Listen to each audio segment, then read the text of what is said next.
Hello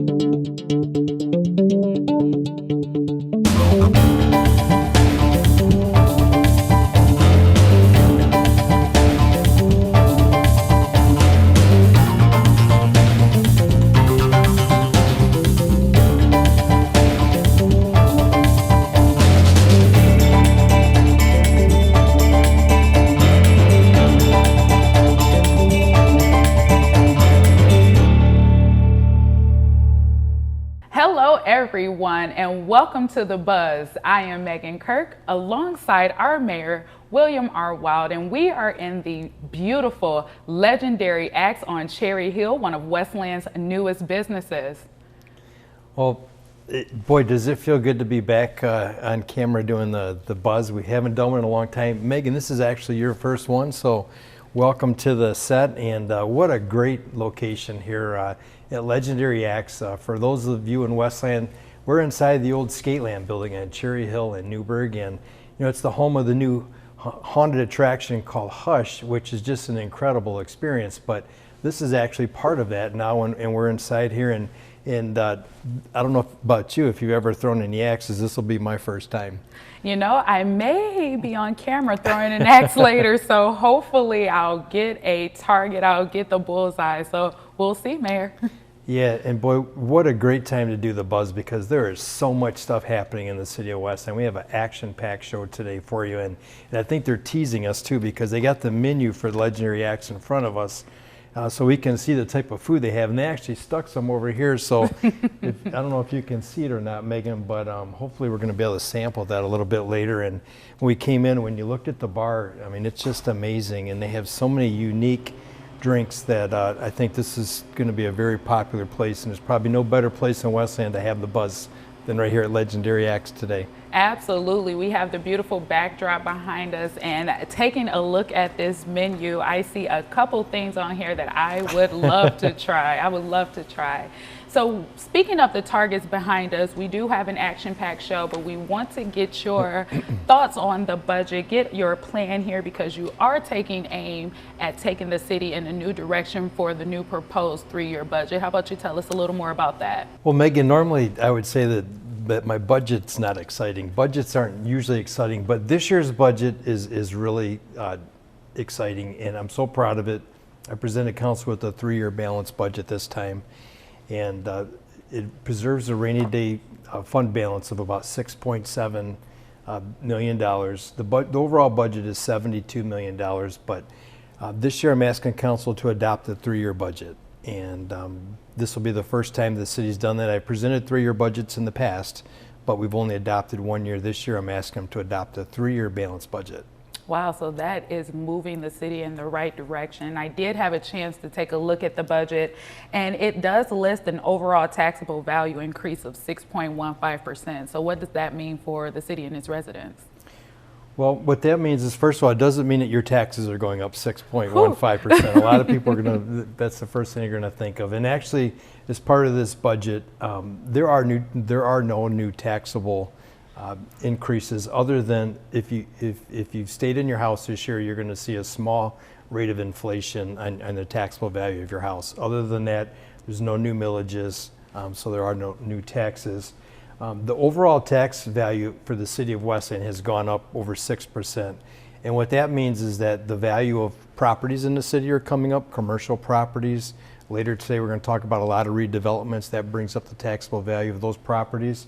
But probably the biggest thing that's helped us with increased taxable value is all the new houses that we're building in the City of Westland. Those get added to the tax value of the city, and why that's important is because that spreads out the cost for the city a little bit wider, and it keeps us from having to do tax increases. And just one last thing is I want to say in that 3-year balanced budget is, why is that important?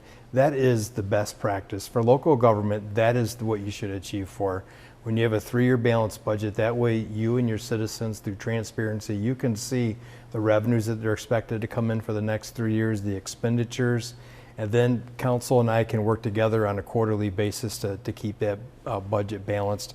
The rating, the folks from Standard & Poor that rate the city's bond rating, this is one of the things they like to see. Right now, there's no other cities in Wayne County that have a 3-year balanced budget, and it'll be a rolling budget. So every year we'll work on that 4th year, and I'm pretty excited about it, and the council seems that they're excited about it as well. Well, we are excited to hear more about that. Also in the budget, we know Michigan roads have been giving us a tough time, especially during the winter season. And you have a proposed $5.5 million for improvements to our roads. Can you talk to us about that? Yeah, there's going to be a lot of improvements to Westland roads this year. I know that's going to be that's going to be good news to a lot of people. We're going to spend $5.5 million back in the city's the neighborhoods. Actually, 25 of the city's neighborhoods, which make up 51 major and local roads, are going to see improvements in the upcoming year. So that'll be welcome news. It is. So one of my favorite things is reading, and I see here that the William P. Faust Westland Public Library will also receive some love in the budget. Yeah, so the library board just recently approved a major expansion to the library, and it's something that they've been wanting to do for a while. We have one of the nicest libraries around. One of the things that we struggle for is space for the public. They do a great job of computers and periodicals and stuff, but there's not a lot of space inside the budget or inside the library for the public to use for meetings, or the library does a lot of programming there. So actually, as part of this expansion, they're going to add 10 new public spaces that'll be available, and they're just going to widen the footprint a little bit to kind of loosen things up and give it a facelift. And you should see work starting on that here shortly, and we'll be back with Jennifer to talk. Jennifer Roth is our director at the library. We'll be back to talk with her more about that, but that's going to be an exciting thing this summer. I'm excited. I know that's somewhere that I'll be for sure across the summer. So going forward in the budget, there's also a $4.38 million stipend for planned water and sewage capital projects. Can you talk to us about that? Yeah, once again, we're going to be back in the neighborhoods with these improvements. Actually, 6 neighborhoods are going to see planned water and sewer capital projects this year. There's 41 roads that are going to be, that's going to be, I want to say affected, but that's not the right word. It's actually going to be improved because of this. We're going to be back in the neighborhoods doing a lot of water main repairs. I know that Westland is one of the cities that, because we're an older community, that we have a lot of water main breaks. What we're actually going to be doing is getting inside there and actually doing some major improvements so we can limit those.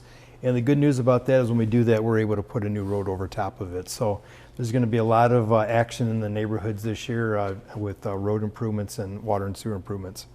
Well, in speaking of improvements, we know that the city is developing new businesses, and there's so much coming to the All-American City that there are now 2 additional positions within the Economic Development Department. Can you tell us more about that? Yeah, so we are going to be bringing on 2 new employees this year, and a little bit later we're going to be talking with the City of Westland's Economic Development Director, Aubrey Berman, about all the things that she's got going in the city, and you're going to see why she needs some help, Megan. And so working with the City Council, we're going to be adding 2 additional positions. One is going to be a business retention coordinator, and the other one will be a business attraction coordinator. And what their duties are going to be is part of our long-term economic strategy for the city is we want to retain the businesses that we have. It's a lot easier to try to keep the businesses here than try to go out and recruit them in. So we're going to have a full-time person working on business retention and expansion, because what we want is when you invest in Westland with a business, we want you to continue investing, and so that we can be here to help you grow, and that person's going to help Aubrey out in that position. Then the other one is going to be business attraction. So as we continue to redevelop the All-American City, we're always looking to bring in new businesses, and this will give us somebody that's working full-time on that as well. So it's much needed. We're pretty conservative about adding new positions in the City of Westland, but these are 2 that we believe that will bring in additional revenue to the city and more than offset the cost of their employment. So, Mayor, there are also 4 new budgeted positions in the Water and Sewage Department. Can you tell us more about that? Yeah, so this is something, like I said, we're pretty conservative about adding positions. If we're going to add a position, we want to make sure that it's going to be impactful. What we're going to do is we're going to add 4 new positions in the Water and Sewer Department. We're going to put together what I'm going to call a basement flooding mitigation team. And I know I don't have to tell our viewers that we've had a lot of basement floodings, all across southeast Michigan for the last decade or so. We're actually going to have a team that's going to be actually working with residents to figure out if their basement is one that continuously floods, what they can do. And we're going to get them a lot of training. And a little bit later, we'll talk about some specialized equipment we're going to get for them. And this is something that our goal is to try to get the city, we're in a position where no basements flood. And it's hard to do that with our regular public works folks because they have other things they have to do. They have to plow snow, they have to cut grass, they have to trim trees, they have to fix water main repairs. There's a lot of work. These 4 individuals are going to work on nothing but basement flooding mitigation. So that's something I haven't seen another city step up and do this yet. So I think we're going to be taking the lead on this. I love that. I love that. So we know our retirement community is a major focal point here in the All-American City and helps us to continue to progress. Can you tell us more about the healthcare contributions for retirees?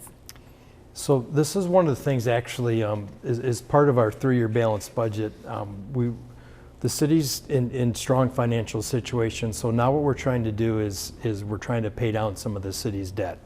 And where the city's, the last really remaining big debt the city has is with our retirement health care for our retirees.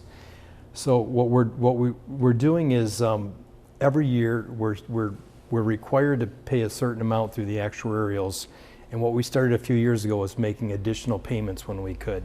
So this year we're going to make those required payments, and we're also going to put another $450,000, so almost another $500,000 to bring down that debt.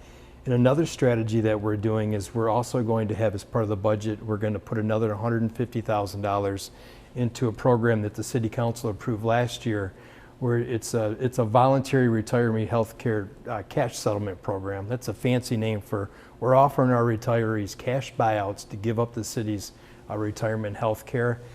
What we found last year is with the $150,000 that we invested, we were able to buy out retirees, and to date, that $150,000 has netted $800,000 off our long-term liabilities. So it's a great return on an investment. This year we're going to offer another $150,000 and just continue to kind of whittle down on that long-term liability. And the one thing that residents need to know too is that this is a benefit that's no longer offered. So we're not digging a deeper hole every day as we move forward. So our police and firefighters have retirement health care, but that's funded through their 345 millage. But this right here is something that I believe is a good practice as well, and it's making a difference on our long-term liability cost. So switching from our retirement community to the upcoming generation of Westlanders, we have a partnership with the Wayne-Westland School District. What is to come of that? Well, anybody that your children go to school in Wayne-Westland and your children walk to school, at certain schools where at high traffic we have crossing guards. And what we're doing this year is the Westland Police Department is working with Wayne-Westland School Superintendent John Dignan. We're going to take that program to a whole new level, and we're going to increase the amount of crossing guards that we have out there. We're going to offer them specialized training. They're going to have uniforms. We're going to double the current number that's out there. We're going to eventually have everything restriped and stuff, so that when you go to drop your kids off at school, you're going to see the people that are actually the crossing guards. There's going to be more of them. They're going to be better trained, and we're going to try to keep that traffic moving and keep the kids safe. That sounds like the best part of the plan thus far. I love that idea. So you made mention earlier of being netted into our neighborhoods and into the communities over the next coming months in the City of Westland. So let's talk about the neighborhood makeover program. So Megan, we're going to be starting the 5th year of my neighborhood makeover program, and this has been a program, I say my program because I'm proud of it, but this is a program, it's actually the administration, the Westland City Council, and just about all the city departments have a piece in this. The program's been it's been a great success. Over the length of the program, we've addressed over 18,000 work orders, including checking and painting over 3,300 fire hydrants. We've trimmed over 9,000 trees. We've replaced over 1,000 signs and over 4,000 road issues in our neighborhoods have been addressed. When we talked about the water and sewer improvements in part of this year's budget, those are actually issues that we identified in last year's neighborhood makeover program. So as they come through the neighborhood, they make note of water and sewer needs and road repairs, and then we come back the following summer to repair them. You can see all the progress for this program. It's on the City's Westland's website. It's the Neighborhood Makeover Program. You can dial into it. You can check out your neighborhood, and you can see to date all the work that's been done in your neighborhood. So a lot of people ask me, okay, so this is the last year, what happens next? So the guys at the DPS aren't gonna like this, but we're gonna start all over again. So this is gonna be an ongoing thing, and I think that the community of Westland, we have to continue reinvesting in our neighborhoods, and by doing that, we're seeing the taxable value in our neighborhoods rise up. People's investments in their homes, they're seeing capital gains on it, and a lot of people, that's their only investment is their homes. By the city investing in their neighborhoods, it allows them to recoup that extra value on their house, and it's just the right thing to do. And Westland residents, you can see all of this progress on the city's website at cityofwestland.com. So we're going to move and talk about one of my favorite features in the All-American City, Tatton Park. So we know that the DDA, the Downtown Development Authority, has approved funding for 2 projects to enhance the existing amenities in Tatton Park. So what are we in store for, Mayor? Well, it's going to be a great time to be a kid in the All-American City, because if you like Tatton Park, you're really going to love the improvements that the DDA is moving forward on. It's hard to believe, but both the splash H2O zone splash park and the Play Planet, they're both over a decade old now. So the DDA was taking a look at the splash park for the upcoming year because some of the operating things needed some updates to keep it efficient and to keep it safe.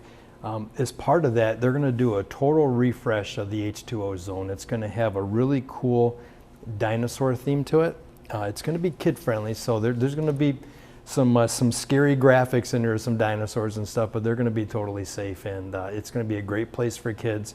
And as part of the attraction, there's new interactive lights and sounds, and that big bucket is going to be replaced by a giant Tyrannosaurus Rex head that'll be dumping the water on it, and you're going to see lots of cool graphics. We're actually partnering with a local business that's called DPI Graphics. They're on Wayne Road, just south of Marquette. We give them a free plug.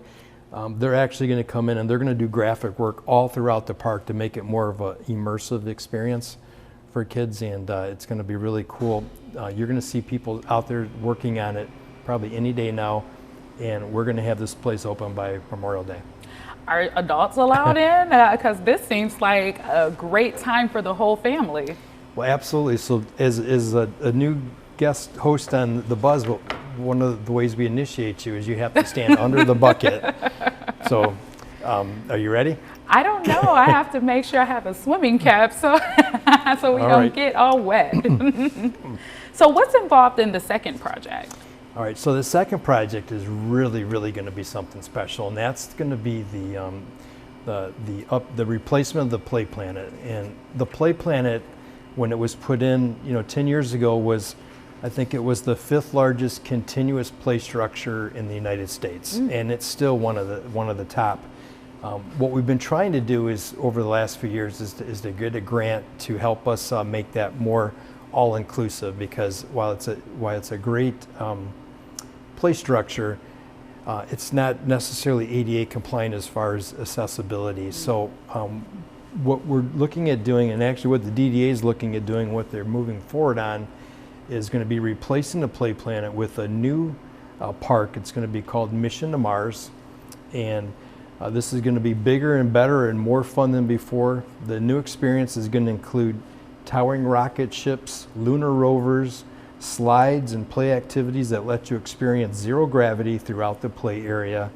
There'll be ADA accessible surfacing, plenty of room to move around, tons of ways to play, including sensory play and innovative activities for people of all ages and physical abilities to enjoy together. And Megan, no mission to Mars is complete without a real Martian. And there's going to be 3 life-size Martians in Tatton Park. And the total cost of this project is $2.6 million. The DDA is going to fund it over 3 years. The existing play structure is going to come down in the fall. We're going to take the play planet down, but in the City of Westland, we recycle. So what we're actually going to do with the play planet is that we're actually going to refresh it, and we're going to move it to a new home, which is going to be at Lincoln Johnson Field in the historic Norwayne district. So the play planet will move down there, and we'll repurpose it. Work on this park is going to start in the fall of 2022 and be completed. I'm going to try to get it done by Memorial Day in 2023. So those 2 projects at Tatton Park are just going to make an incredible experience even better, and to repurpose the play structure down to the historic Norwayne district is going to be great. There's going to be a lot of kids in that area that are going to have a chance to play on the play planet. And this mission to Mars, I mean, what better time? I mean, every day they're sending rockets up in space, and maybe one day we'll do the buzz from Mars. Maybe, and maybe one day one of our local kids will be in space. Maybe they'll grow to be an astronaut because of this new development. Absolutely. So the city is also receiving ARPA funds from the federal government. Can you explain to us what ARPA is and how that's going to affect our city? Yeah, ARPA was part of the American Rescue Plan, and out of that allocation, federal funding came directly to cities like Westland with over 50,000 residents. So the City of Westland was awarded $26 million, and we've talked a lot about that over the last year. The first tranche came in last year of $13 million, and the City Council recently approved a resolution that is going to allocate that first $13 million. And the way we're going to do that is we're going to use $5 million of that money to support the general fund over the next 3 years. A big reason that they sent that ARPA money back to the cities was to replace lost revenue. And with that formula, we feel comfortable that we could utilize $5 million, which will help us with that balanced budget for the next 3 years. So we know that there's going to be also $3.5 million for public safety and public service vehicles and equipment.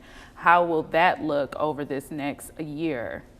Yeah, so we're trying to be very wise with how we spend this money, and we don't want to use it on things that are going to have long-standing costs associated with them. So equipment is something that the City of Westland always needs. So what we're going to do is we're going to utilize this one-time funding to update the city's fleets and equipment.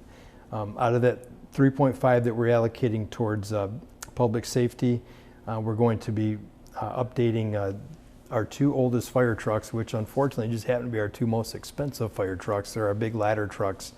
You know, they're about $800,000 or $900,000 a piece. So we'll use this one-time money to update those, to replace those. And then we're also going to be picking up a new EMS rescue. 20 new police vehicles. We're going to update our police Explorers with the new Ford hybrid models. And we'll also be replacing a lot of equipment throughout the city that this one-time money gives us a chance to maybe update some additional vehicles and equipment. Keeping the city green, huh, Mayor? Well, we have to any way that we can, and we'll talk more about that when they come in, and we're looking at electric vehicles too. But certainly these new hybrid Explorers are going to be a great update to our fleet. I'm excited. I'm excited for that. So we have a partnership or a collaboration coming down the pipe with Presbyterian Village of Michigan for $1.5 million of affordable housing for our senior care community. Can you give us a little more details? Yeah, so this is another one of the things that the federal government was asking communities to do, was to try to use these funds to partner with people in your area to deliver more services for residents and to focus on the residents that need the services the most. And they know that no city is getting enough money to do everything for themselves, so partnerships are going to go a long way. We're looking at partnering with Presbyterian Village of Michigan. They're, in my mind, they're one of the finest operators of senior housing in Southeast Michigan. They have a property in Westland now off of Cherry Hill. It's called the Villages of Westland. And part of this $1.5 million pledge to them is they're looking at a major project where they're going to update the existing villages of Westland. They're going to build a new project with new housing for seniors. They're going to be independent living ranches in a nice walkable neighborhood. And the third part is they call it the PACE Center, and PACE is a new way that communities are partnering with the nonprofit world to offer health services for seniors, and also to help them with basically stay in your house. You can partner with PACE, and it's, you know, instead of going to a nursing home, they can help keep you in your house, and they can have doctors come to your house and they can bring you in, and they partner with Henry Ford Health. So it's going to be a nice project, and if we're going to partner with somebody, I think these guys would be the best people to do it with. That's an amazing way to increase the quality of care for our senior residents across the city. So I know that the police department, particularly the golf course and the ice arena, are major focal points across the city, and there's going to be a $1.25 million allocation for building property improvements. What are we looking towards for that? Well, the one thing that we've been doing over the last several years is improving all of our city assets. And so with this $1.25 million, we're going to be doing the third and final phase of the police department update. Most of this work will be done outside so that it'll have a better entrance off of Ford Road.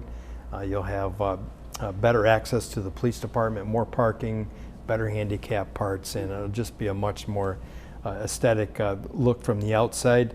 There's also some things at the golf course and ice arena, some capital projects that have been kind of buried in our capital improvement plan. By using this federal money, we're actually kind of bringing a lot of this stuff forward. So both of those places, they have a few capital needs as well that we'll address with this money. So the Central City Park Pond will also see some improvements. Can you tell us a little more about that? All right, so this is something that's going to be welcomed by just about everybody in the city of Westland. We've done a lot of improvements to Central City Park. We built the farmers market, the pavilion. We've reinvested in Tatton Park. The one thing about Central City Park that we haven't done yet is reopen the pond area to the public, and we've been kind of stuck with that because the state of Michigan made us put a fence around it, and we couldn't have access to it. Now that we've reopened the park, and some of the mitigation efforts that we've done in that area have worked very well, the state of Michigan is willing to take a look at a plan that we're working on to reopen that park to the public. We probably won't be able to allow swimming or fishing in the park, but in that pond area, but we're going to open it up again, hopefully, and improve the area, make it accessible to the public. So we put in $450,000 for improvements to the park, and we're going to keep you posted on that. Hopefully we get that approval from the state this summer so we can do those improvements yet this year. So you touched on it a bit earlier when we discussed the 3-year proposed budget, but under the ARPA funds, there is $400,000 allotted for the purchase of residential basement flood mitigation equipment. When can residents see some relief in that? Well, our plan is if the budget's passed, we'll hire those 4 employees. Those 4 employees get paid out of the water and sewer department. But this equipment that we would outfit them with, and the equipment that they would need to go into houses to mitigate with, we're going to use this ARPA money to buy the trucks and the cameras and the different things that they'll need. So $400,000 will get us set up. If the council moves forward on the budget, we'll place the order for the equipment, and we'll have these folks and this equipment on the street this summer. Oh, wow. So the American Rescue Plan also has a feature called Hero Pay available for full-time employees, and it's looking like about $350,000 is going to be allotted for that program. How can folks take advantage? Yes, part of this plan, you were allowed to, as you called it, Megan, Hero Pay for the full-time employees. In the city of Westland, we have about 350 full-time employees. So under this plan is that each one of those employees would receive a $1,000 one-time bonus out of this funds. And the reason I feel comfortable with that is that if you recall, Westland we really haven't shut down during the pandemic. I mean, we did have City Hall closed for a short period of time twice, but there's other communities that are still working virtually, and there's still, I mean, our employees have worked all the way through. Our police and fire worked all the way through the pandemic, and they were rewarded through some hero pay that came through the state. This will allow us to recognize them, but also all the other full-time employees, and that will not include the elected officials, but all of our full-time employees. Well, that sounds like a relief to a lot of employees that may be having some rough economic times as a part of the pandemic. So also under the ARPA funds, there is a space for tree truck chippers. What is a tree truck chipper? All right, well, last year I think everybody that's watching this show was affected at one time or another by power outages. And recently we've partnered with DTE, and we just put out a map of all their planned tree trimming for this year, and it's very comprehensive. What we're going to do is the City of Westland already has a tree truck and a chipper, and we have a crew that trims trees. We're going to use this money to buy another one so that we can have two crews, because I want to have one crew that's going to be working on our neighborhood makeover program, and they trim a lot of trees. But I need another crew that can work with DTE. What I really need DTE to do is to handle the trees that are in the wires. And some of those are in people's backyards, and we don't have the equipment or the experience or the manpower to tackle those. So what we're going to try to do is get DTE to focus on that really hard stuff, and then the smaller things that are maybe in the neighborhoods or on public property, we'll use this extra equipment to do that. So I think working hand in hand, our goal is to try to eliminate as many power outages as we can. And you know, DT is continuing to invest in their equipment, but at the end of the day, it's the wind and the trees and that knocks down power. So I think this investment will go a long way, and we'll have that truck on hand. So now we'll have two tree trucks and two chippers, and we'll always have a backup for our other one that's in the neighborhoods. Okay, so broadband infrastructure across the city is also going to receive a little bit of an update, allotting $200,000 for that. Can you expand on that for me? Yeah, what we're going to do is we're going to do a pilot project where we're going to try to put public broadband in our city parks. The city's got a lot of parks. We currently have that broadband at Tatton Park, but what I want to try to do is add it to about 6 more parks, and we'll pick kind of 2 in the north end of the Westland, 2 in the middle, and 2 in the south, and try to get some infrastructure in there so that you can access broadband when you're in the parks.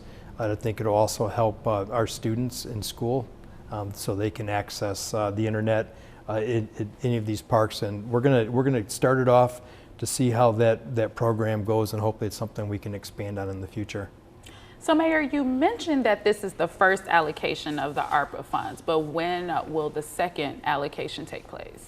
So we're expecting that second allocation to come in May. So we should see that money anytime. The City Council and I, we've been working on our priorities. We've had a lot of talks on it. We had a public strategy session, and I think that the things that you saw us move forward with the first 13 million were the things that I talked about. Some of these things in my State of the City last year, but these were the priorities that came out of our strategic planning with the City Council and the public. We were able to do a lot of those in that first tranche. We'll focus back with the City Council on that second tranche, take a look at some of the priorities that didn't get funded in the first one, and we'll take a look at that. You know, in that second tranche, right now we're still looking at the Marshall Middle School. They're turning that into a new community center with the YMCA, and we're also taking a look at 2 of our fire stations for improvements as well. So we'll be back in the future talking about how we're going to use that other money to make a difference in the city. Mayor, thank you so much for that information. We're going to take a quick break, but don't you go anywhere. We're going to be joined with Aubrey Berman, the city's Economic Development Director. Stay with us on The Buzz.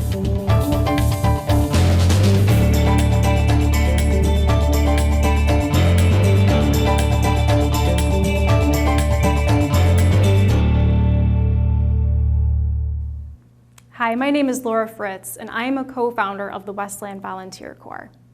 When I moved to Westland 3 years ago, it didn't take long for me to notice that Westland is a city of hardworking people. We are driven, we are compassionate, and we have a clear idea of what we want our community to be. That is why our motto at the WVC is bringing community together. As part of the Westland Compassionate City Initiative and the Westland Neighborhood Makeover Program, the WVC will provide a platform where community members of all ages and abilities will be able to get together and participate in projects of their own interest. In doing so, we will help others, meet new friends, and strengthen our community together. We are planning a variety of different projects to benefit Westland and our residents, with the very first being a spring cleanup project that will benefit homebound, low-income seniors who live alone and are physically and financially unable to do that work themselves. If you are a senior and fit the description just mentioned, call Barbara Markham at 734-467-3259. If you are interested in volunteering for the project, it is scheduled for May 14th and 15th, so now is the time to sign up for the Westland Volunteer Corps. Head on over to our website at www.wvcorps.org for more information on how you can move our community forward with us. We are also encouraging project suggestions from Westland residents, so please share your ideas with us by using our virtual suggestion box on the Westland Volunteer Corps homepage. We cannot wait to get started, and we are looking forward to serving with you. We'll see you out there.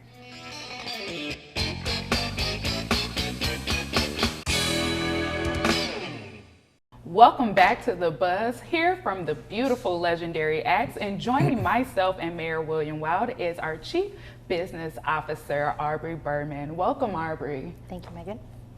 Well, Aubrey, it's been very busy last few months, and there's lots of really cool and unique new businesses coming to the City of Westland. Can you give us a little sneak peek today? Absolutely. There have been so many exciting things coming to town. It's great to see all of the private investment taking place.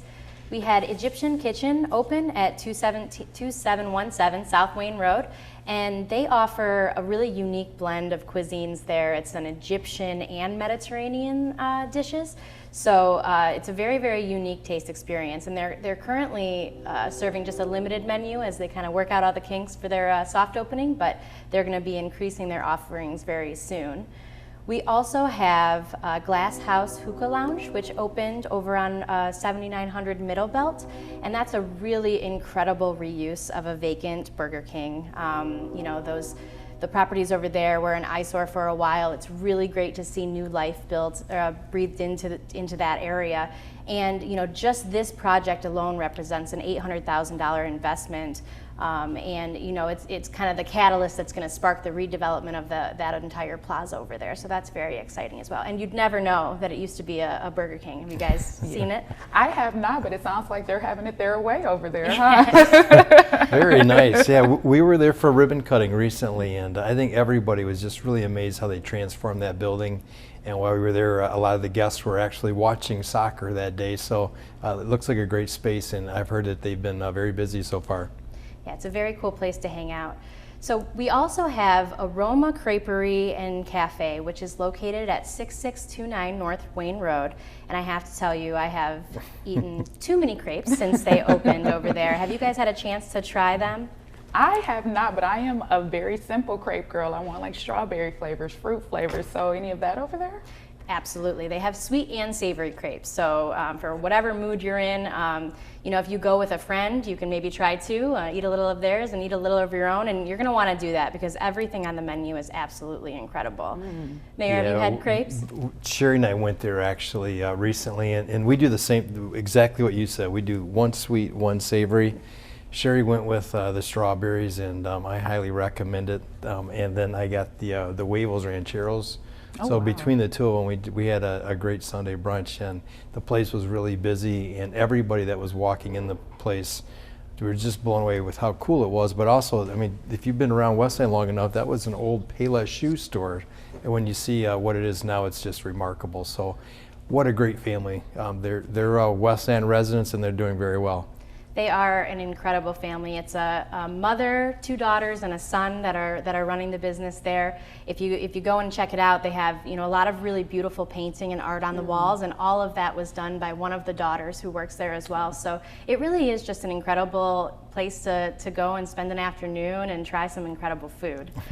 Well, I'm excited. I have to make my way over there.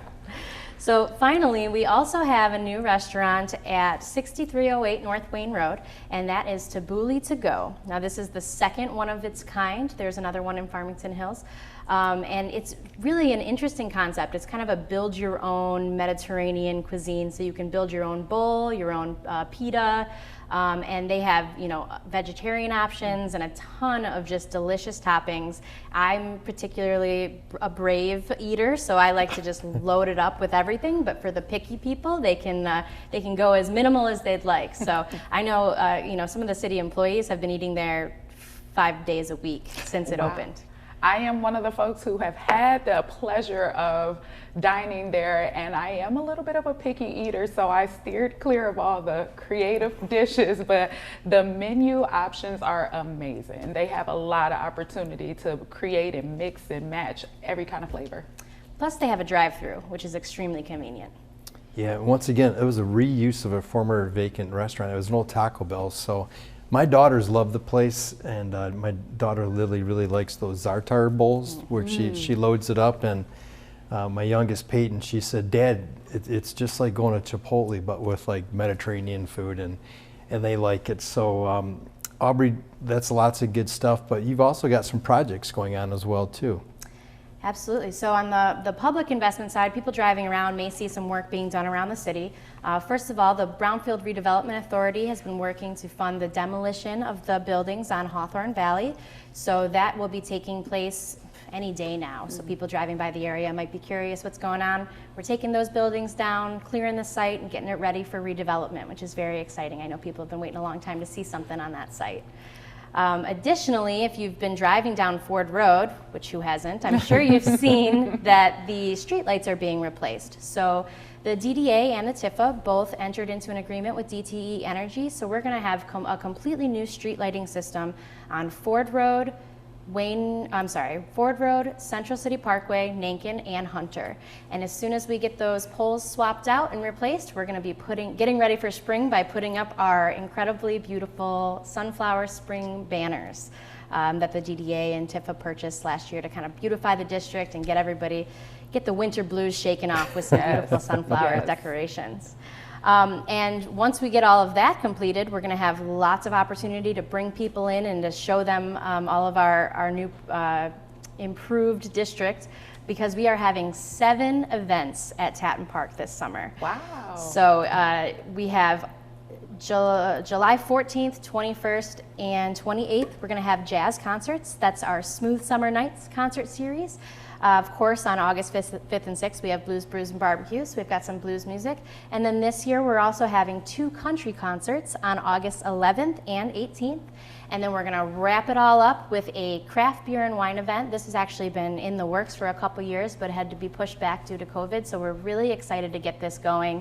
It will be a paid event, so we'll be selling tickets online very soon. And we'll have 50 amp fuse. I know there's a big following. They're popular, yeah. big time. Yep.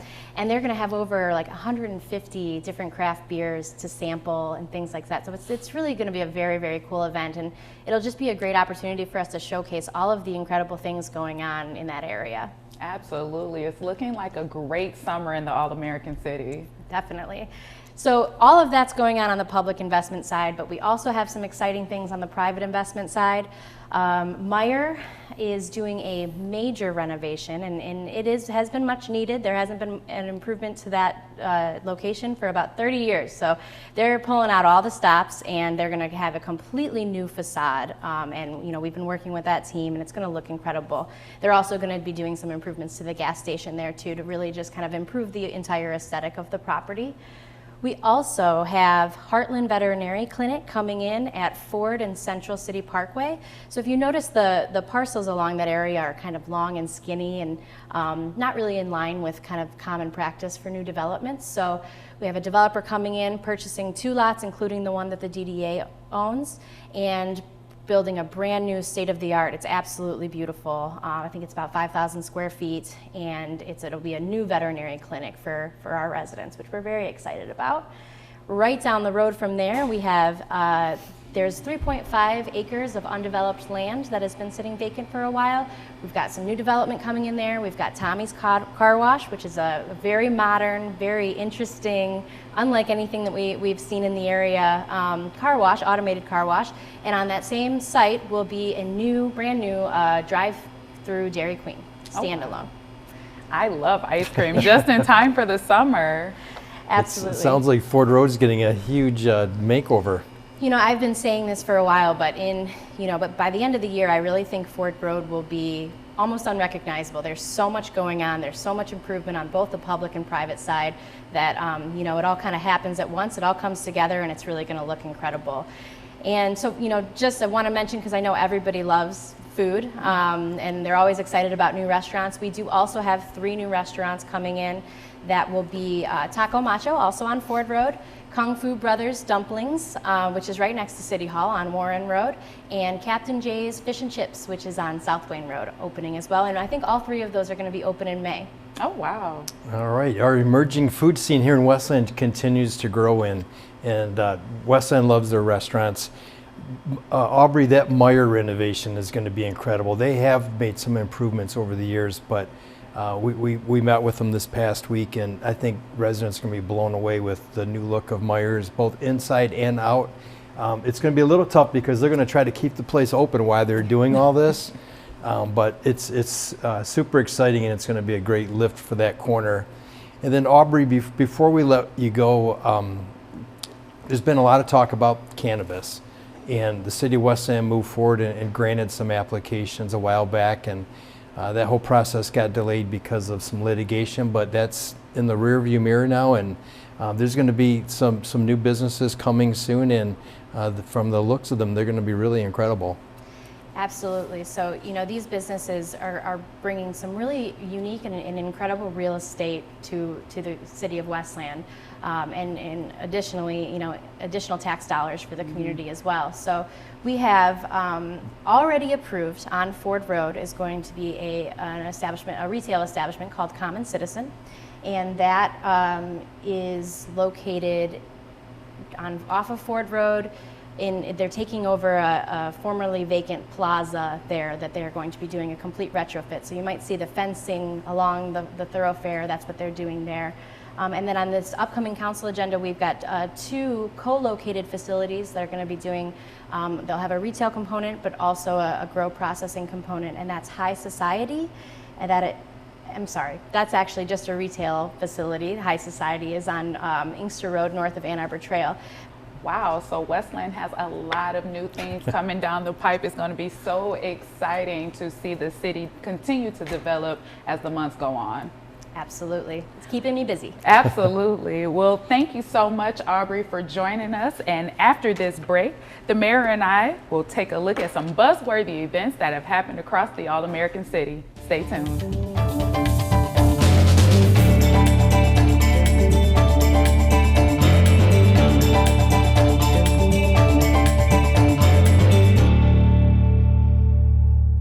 Hello, I'm Stephanie Field, City Liaison to our Committee on Disability Concerns. I would like to share some information and bring awareness to non-visible or hidden disabilities. According to various sources and organizations, about 10% of Americans have a medical condition which could be considered invisible disability. Approximately 96% of people with chronic medical conditions live with a condition that is invisible. These people do not use a cane or any assistive device and act as if they didn't have a medical condition. Invisible disabilities, also known as hidden disabilities or non-visible disabilities, are disabilities that are not immediately apparent. Typically, they are chronic illnesses and conditions that significantly impact an individual's daily life.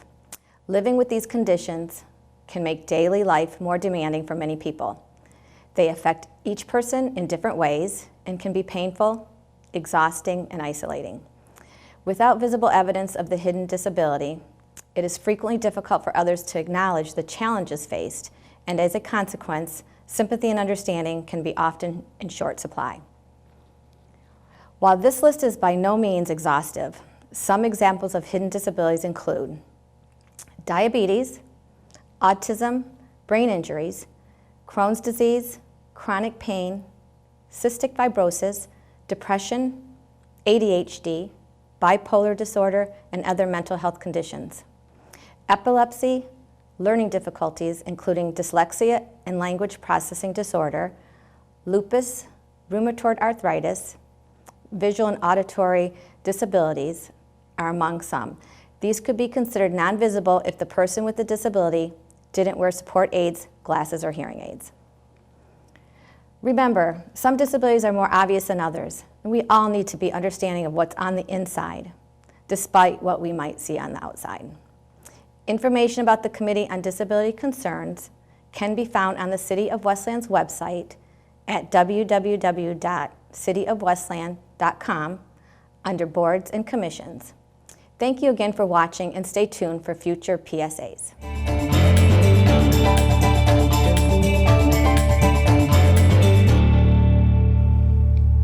Welcome back to The Buzz, and standing with us, or sitting rather, with us is owner Cody Bailey. Welcome, Cody. How are you? I'm good. Thanks for coming out. Thank you, thank you. So I know the mayor has had an opportunity to throw an axe already, but can you tell us a little bit about Legendary Axe?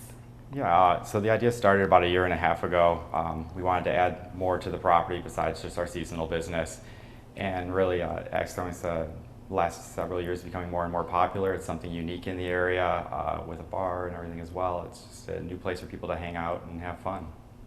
Okay.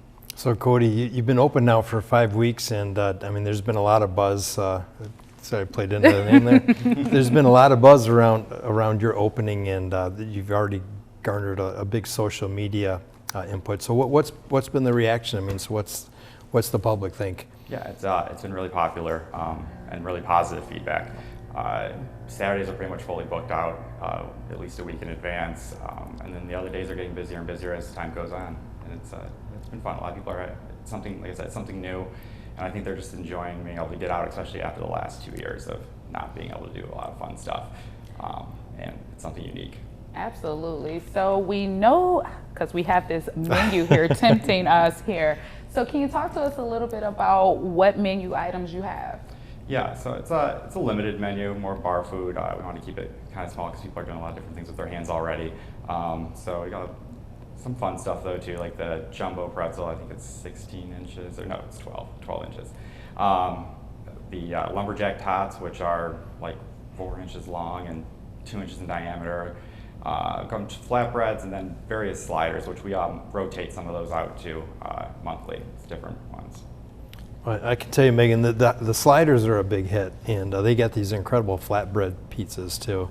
But I think when you come here, I mean, the axes are a great reason to come, and the food is great. But their drinks, they're putting out some really cool craft style drinks, and it's amazing. They change them all.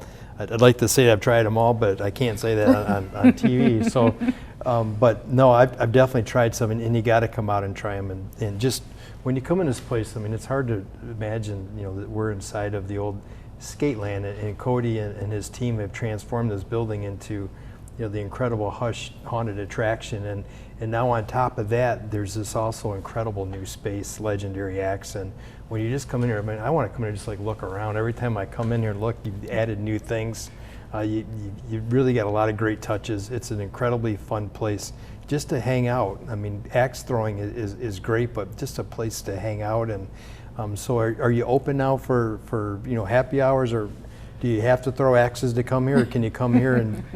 No, absolutely. We welcome people to come in just to eat and drink, and the business is starting to pick up finally because people are realizing you don't have to throw axes.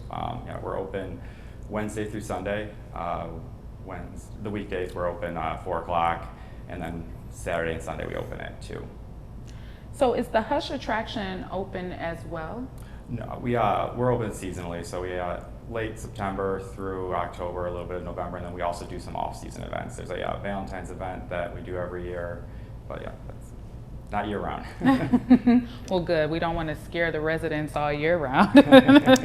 Well, you've really done a great job with this. I know you're just getting started. This Cherry Hill and Newburgh area is really going to see a lot of investment over the next couple of years, and I believe a lot of that is, people in the business sector. They follow other business people, and Cody's an entrepreneur, and he saw the potential in this space, in this corner, long before a lot of other people did. But you're going to have some neighbors coming around pretty soon. They're going to be trying to keep up with you. We're excited for it. Well, speaking of excitement, stay tuned with us as the mayor and I may or may not throw an axe alongside Cody. Stay with us on The Buzz.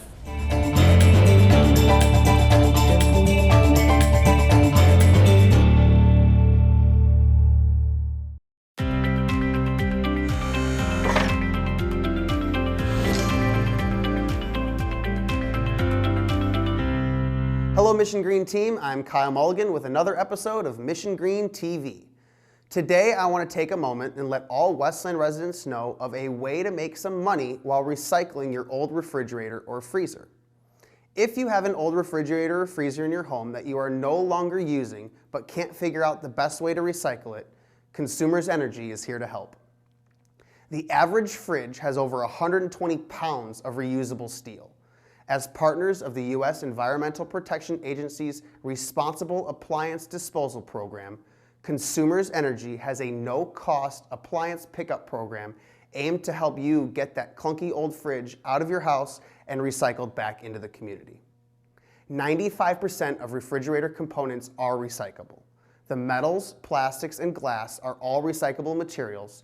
While consumers will separate all of that from the fridge, they will also properly dispose of the foam and used oils and make sure that those are appropriately recovered and destroyed.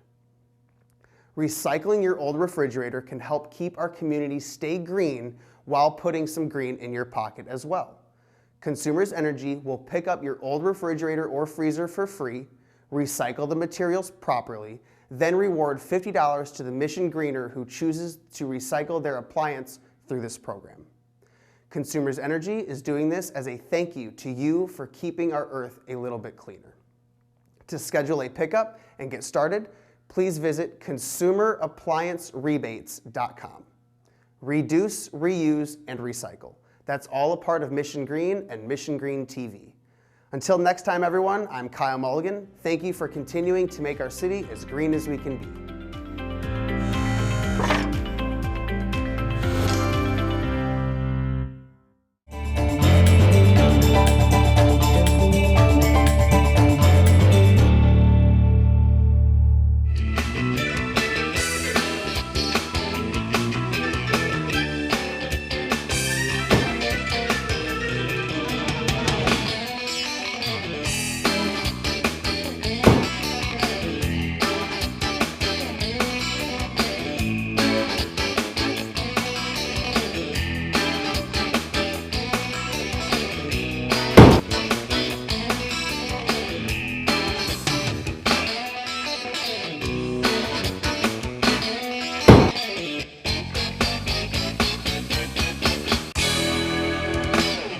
Well, Mayor, we did have an opportunity to throw a few axes. Thank you so much, Cody. How do you think we did? Well, I think I better stick with hockey. But actually, it looked like you were doing pretty good over there. I got one, so I'm satisfied with that. I'm absolutely satisfied. If you and your friends want to come down to Legendary Axe, Cody, how about you tell them how to do so? Yeah, the easiest way is to visit legendaryaxethrowing.com. You can book online there, get any information you need, and if you're just coming in to eat or drink, just stop by. No reservations needed. And if they want to follow you on social media, how can they get there? Yeah, you can find us on Instagram, Facebook, TikTok at Legendary Axe. All right. Well, Cody, thank you so much for your hospitality. We certainly enjoyed it. And thank you guys for joining us on this edition of The Buzz. We want to thank our Economic Development Director, Aubrey Berman, for joining us. And until next time, stay buzzing.